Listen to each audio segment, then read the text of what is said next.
Here's what's happening Monday, November 9th at the Collision Hub World Fair and Exposition. We'll start off at 9:30 in the morning with our first broadcast for the entire 2 weeks, and it's an important one. We're talking about crucial conversations.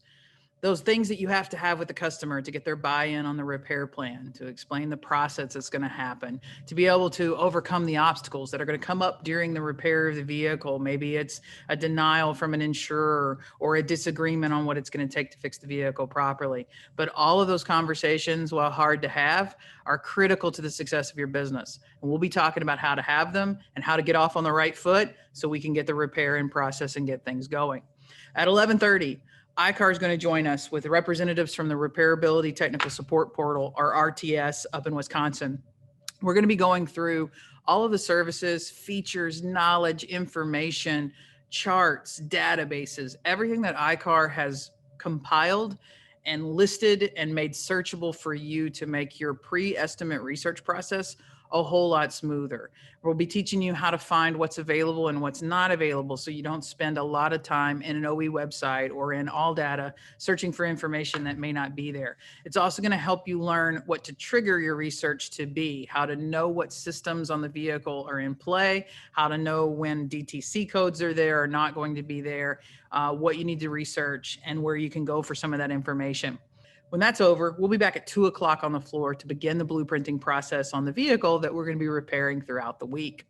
We'll start with a discussion on the OEM research process. Our vehicle has been torn down, all of our damage has been exposed, and we're now ready to begin and finalize the research process so that we can translate that to lines on the estimate.